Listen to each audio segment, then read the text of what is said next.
In this tutorial, we are gonna look at how to change the profile picture on Kick. Now let us begin.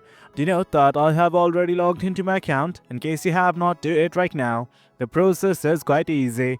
Initially what you guys have to do is simply go to your settings. At the top right you can see the profile picture right here. Click on it right now. Once you guys do that, you will be redirected to this page.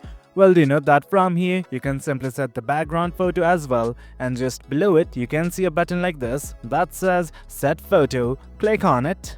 Now it's gonna give it you options, whether you want to take the picture right now, else choose the existing one. Select whatever you wish. And guys, this is it. As you guys can see, I have selected the profile picture. This is okay with me. I have cropped it as well. Now all I'm gonna do is click on Done.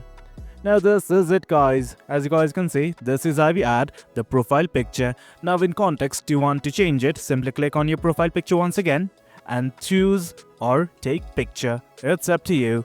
Well guys, that is it. Hope you guys found this video informative, and for more content like this, do remember to hit like, share and subscribe. Your support fuels us. Until next time, thank you.